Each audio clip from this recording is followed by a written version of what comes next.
a nice team, a very valuable team, not really hated by anybody except for New York Yankee fans. That is the story of the Boston Red Sox. So the Boston Red Sox are one of the original 16 franchises in Major League Baseball history. So practically, they actually did quite well in the early days. In the first 15 years of the World Series, they got 5 titles: 1903, 1912, 1915, 1916, 1918. Amazing. They beat Pittsburgh in the first ever World Series. They took care of the New York Giants in a famous game that Snodgrass murked his fly ball. 1915 and 1916 using Babe Ruth as a pitcher, beating the Cubs and the Brooklyn Dodgers respectively. In 1918, winning their 5th title with a malcontent Babe Ruth. Babe Ruth really pissed people off, especially the owners. So basically, based on the salary demands, the Red Sox decided to sell him to the New York Yankees for $125,000. And of course, the rumors were circulating that that money was made by Harry Fressie, the owner, just to finance a Broadway play. But it's not completely true. Regardless, the both Sox felt the itch of not having a guy like Babe Ruth be their legendary player. Boston would have some legendary players later on, but they felt the sting of it. 20s and 30s were not really both Sox happy. In the 1940s, they got some players. They even got to the 1946 World Series against the St. Louis Cardinals. Unfortunately, Game 7 turned disastrous as Eno Slaughter's mad dash scored the winning run. And let's not forget Johnny Pesky's double pump. So, 2. So the Red Sox lost that series in 7, and then they really didn't do that well in the 50s and 60s until 1967 when they had the impossible dream season in which they were pretty much 100 to 1 underdogs to make the World Series. Not to win it, but to make the World Series. The Bo Sox in 1967 had one of the most important stretch runs of all time, with Carl Yastrzemski putting them on his back on his way to winning the Triple Crown and getting Boston to win on the final day of the season. Now, of course, you'll be thinking, the 1967 Red Sox would definitely be a big what if. The only problem is, the rule is they cannot get to the finals. And obviously, in 67, only one team made the playoffs in each league, the American National League, and that was for the World Series. 69 would be the LCS.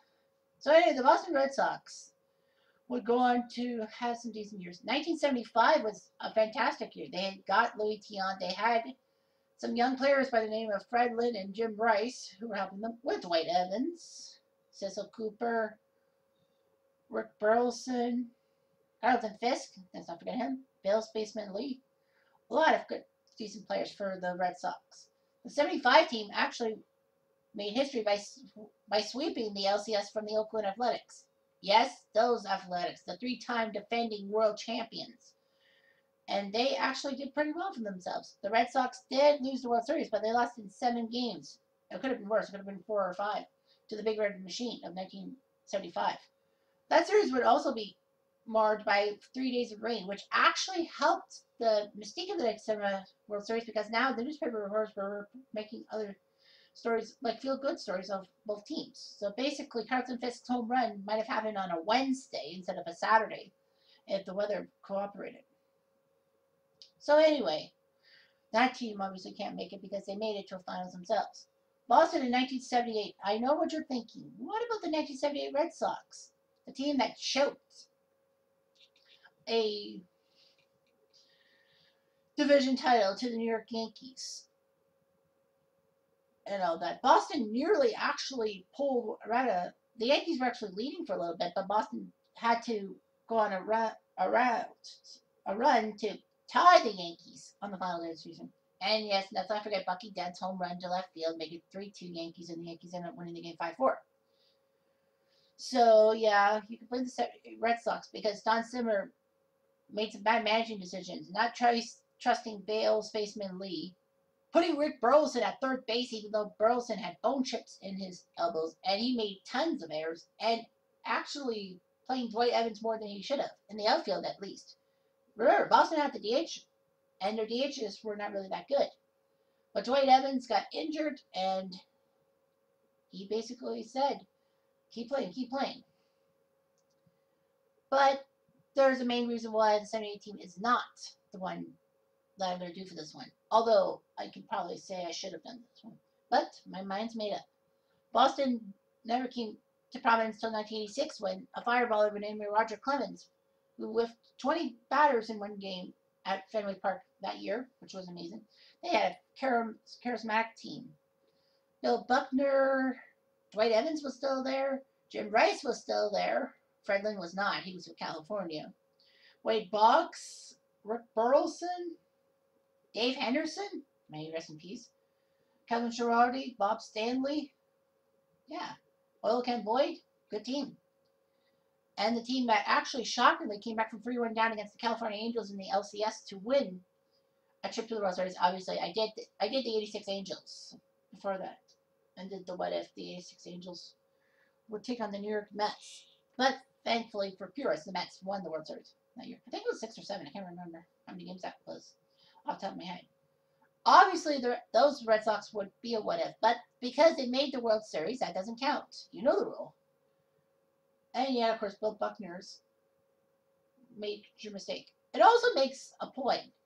If Buckner hadn't blundered it, would the Red Sox still have won Game 6? Because remember, that the score was tied on Bob Stanley's wild pitch. The Red Sox could have lost that game, but it probably would have been by less dramatic overtones. Who knows? Maybe Boston would have won Game 7 if they lost Game 6. Whatever. Then Boston kind of fell to pieces. 1988 and 1990 LCS losses to the Oakland Athletics, who were just that damn dominant. The Red Sox went to the 95 playoffs, blown away by Cleveland. The Red Sox had that crazy playoff series in the wild card round against the 1999 Cleveland Indians that they actually won Game 5, 23-8. Stupidly, they never made Game 5 available because, Pedro, I think that was the series, Pedro went 5 innings or something. I don't know what happened, but anyway. The Red Sox would go on to decency, but then came 2003.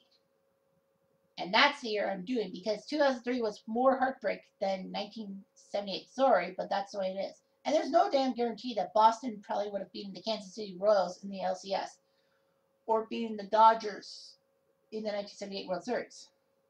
Although it would have been nice to see the Red Sox Dodgers World Series in 78 and not 4 years later, 2018. As is, the Red Sox, of course, as everyone knows, won in 2004 with Cowboy Up and the bunch of idiots, if you want to call it that.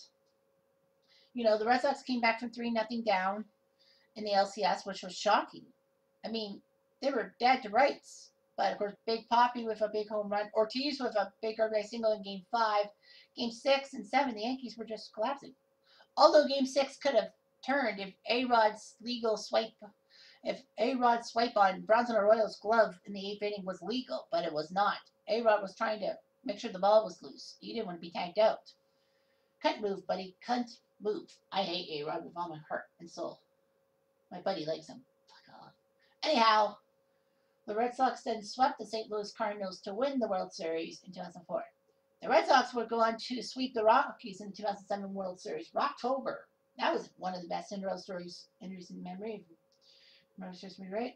2013, they took care of the Cardinals, winning the World Series at Fenway Park, which was nice. 2018, I keep thinking they won in 2015, but that's wrong. No, that's wrong because that was the Royals. 2018, they took care of the LA Dodgers, even though they lost that 18-inning game, and they were down dead to rights through 6 innings of Game 4. Boston came back. Steve Pearce. Be thankful, Red Sox fans, that the Blue Jays traded him to you because Steve Pearce was a Blue Jay at the start of 2018. He was actually named MVP. Nice. So anyway, the Red Sox won that World Series. I think the Red Sox won that World Series as is. But ahead of myself. Now for the team I'm talking about, the 2003 Red Sox. They were decent. They had some nice stars. They had Jason Varitek. They had Big Papi Ortiz. They had Manriam. Yes, they had Manriam. He was at Bo Sox in 2001, I think. They had Mark Bellhorn. Bellhorn was with the Cubs. My favorite Red Sox was not on that team. My favorite 2004 Red Sox player was not on that team. Look, I forgot about it. They had Nomar. It was sad to see Nomar actually being traded from Boston to, I think, Los Angeles in a trade. And then they won the World Series without no more. Bill Miller, Kevin Millar, platoon at third base.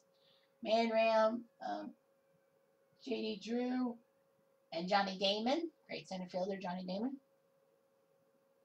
Here's the funny thing about the 2003 Red Sox. I actually saw the 2003 Red Sox live at a game at the Rogers Center in July 2003. To explain myself, I'm going to be doing a video on this soon, but I'm going to basically say every year for 15 years, I went to Blue Jays games once a year in July because my uncle had worked with BMO Bank of Montreal, and they gave him baseball tickets. So one Sunday in July, every year, go to a home game. Like my cousins and myself on the Diamond side would be going to the game. Now my brother went to the game too. Christine never really wanted to watch those games. But anyway, in 2003, it was 10 years since I started doing the Blue Jay games because I was 8 years old in 93 when I saw my first game, and it was Willie Canate being the hero of that game. Remember him? But anyway, in 2003, the Red Sox took on the Blue Jays in a game. Blue Jays were up 5-3 after 8 innings. I basically told my brother, Eric Hinsky's home run. That 5-3. Austin's going to lose. But no. I forget who it was. Was it Manran? Was it Drew? Was it Fairtack? I don't know. But someone hit I think a 2-run home run, and Boston tied the game. But in the bottom ninth, your graphic review now came on to base Eric Hinsky, the rookie. Boom. Hinsky hits a game-winning home run to right field. Game over. See you later. I actually shouted at Johnny Damon, go back to Kansas City, because I knew Johnny Damon used to be a Kansas City Royal. But the 2003 Red Sox actually had a tough LDS. They were down 2-0 to the Oakland Athletics, but thanks to a late game home run from J.D. Drew, I think it was J.D. Drew, in the 11th inning, Boston came back. Oh yeah, and they also had a massive injury when Johnny Damon and I think Manram collided in the outfield in Oakland, and both suffered major injuries. But anyway, the Red Sox took on the Yankees in a memorable LCS that had Don Zimmer go after Pedro Martinez. Pedro should have been fucking suspended for that.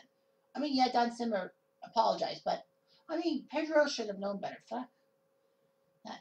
Anyway, 2003 Red Sox Game 7 at Yankee Stadium. They were winning by 3 runs. Pedro Martinez throwing a lot of pitches. Grady Little could have taken him out. But a lot of people said that Grady Little is at fault for leaving Pedro in. But I think Pedro, as a warrior, as someone in Game 7, would want to stay in. So Pedro stayed in, gave him the winning big hit to Posada, and then we all know Tim Wakefield giving up the knuckleball home run to Aaron Boone in the 11th inning.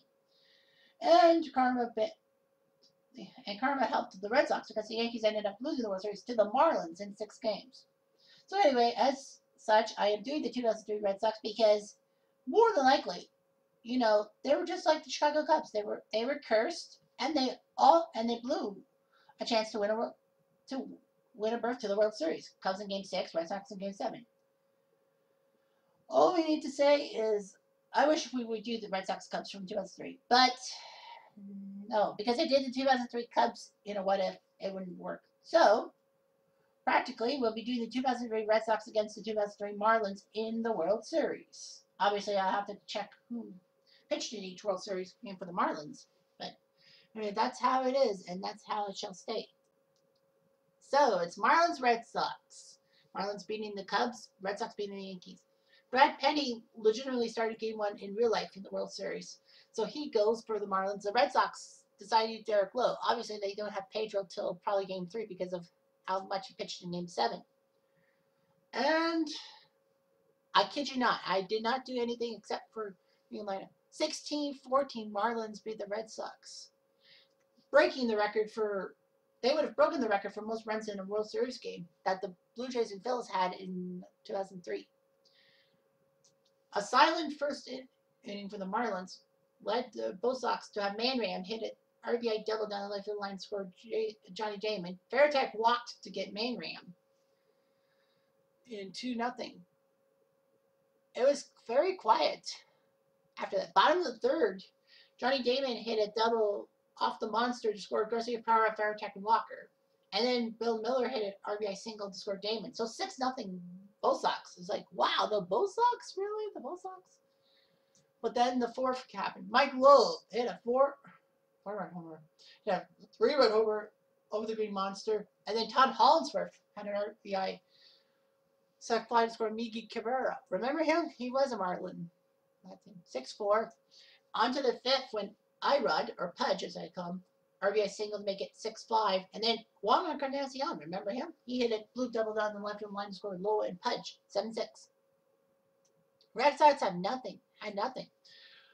Top of the sixth, Luis Castillo hit a GRD, ground rule double, to score Juan Pierre. Mike Lowell hit a two-run shot to left field. Remember him? I think he was a Bull Sox at one time. Miggy Cabrera hit an RBI double. Juan Encarnacion hit an RBI double. And Alex Gonzalez. Not Alex S. Gonzalez. That's the Cubs and Blue Jays shortstop, but Alex D. Gonzalez. I don't know why I call it D. Made it 13-6. Game over. Then the Marlins in the top of the seventh come in. Pudge with an RBI single. Miggy Cabrera with an RBI single. Juan Encarnacion with a fielder's choice to score Pudge. 16-6. Game over. Marlins are going to win, right? Rago.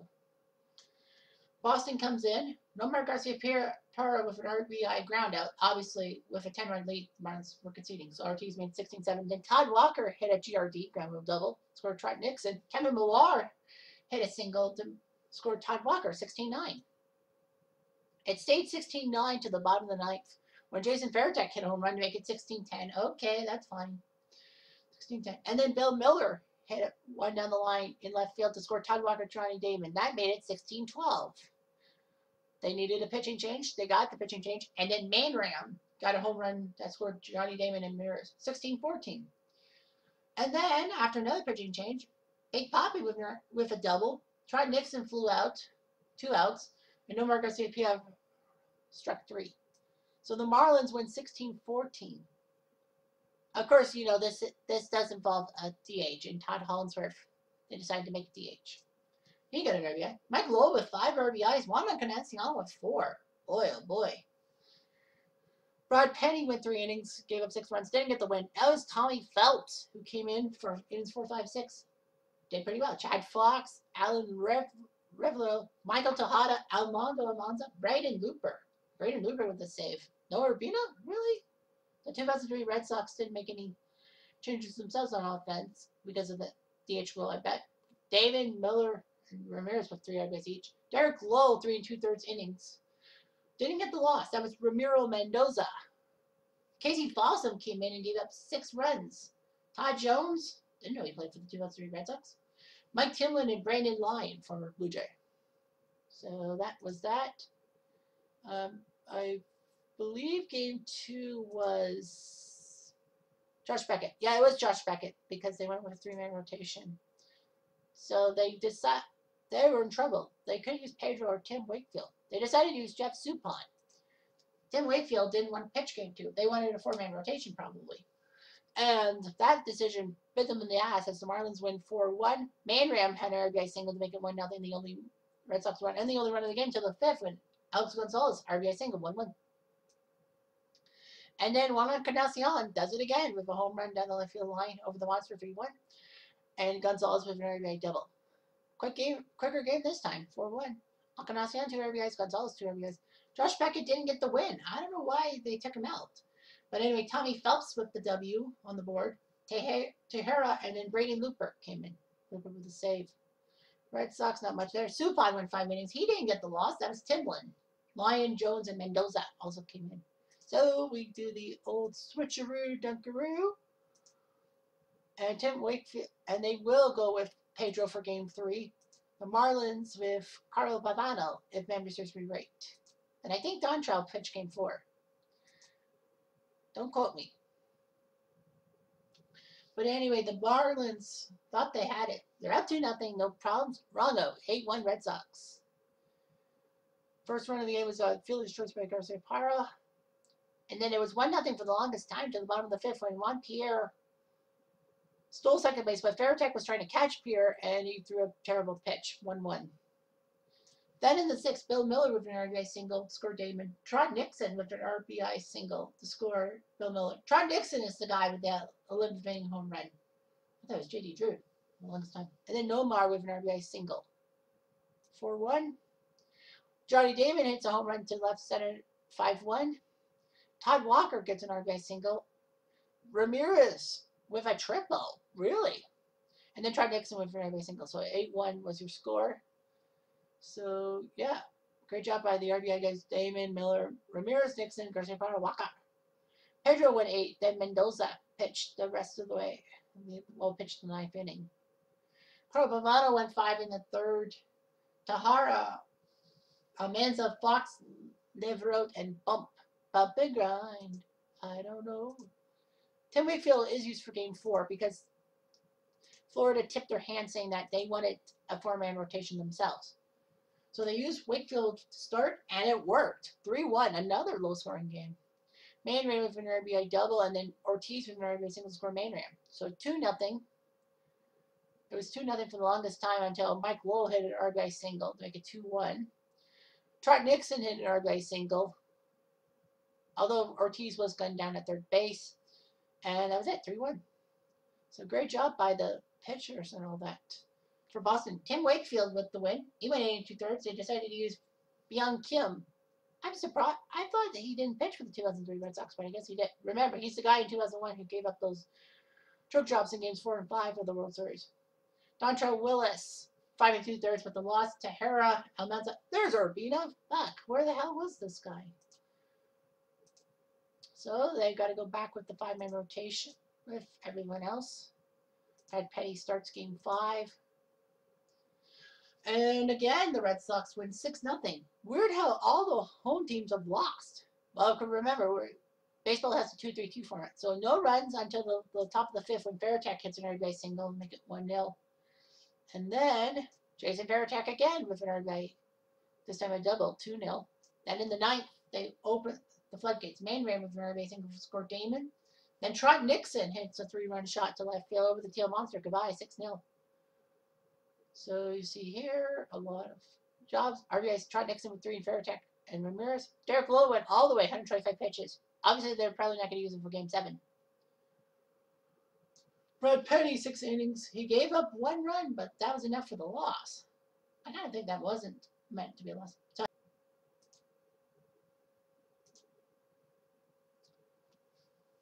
desperation is afoot as the Marlins and Red Sox go at it in game 6. Josh Beckett will pitch for the Marlins. The Red Sox, even though they're up 3-2, decide to use Pedro for game 6 because Pedro says, I cannot pitch a game 7 because we might not go game 7. And obviously Jeff Suppan probably was not helpful. So anyway, in game 6, Pudge Rodriguez hit an RBI single to the left center to make it 1-0. Red Sox, nothing. No. Red Sox had 3 hits. Well, a combined 5 hits after 6 innings. And then David Ortiz with a double down the line. Bouncing to the monster. Man scores 1-1. And then in the bottom of the 7th, Todd Walker. Remember him? 2-run home run to right field. Gone. 3-1 Red Sox. Red Sox put runners on first and second. Couldn't do it. Now in the 9th. There was a ejection for Jason Veritek. Ejected. So obviously they have to use Marabelli. Byung Kim. They're going to make him pitch. I don't know why. Michael Lowell, base hit. Here comes Rodriguez. 1. No, not in time. Runner on first. Miguel Cabrera. The pitch. Ground ball. They got to go second. They'll get the lead runner.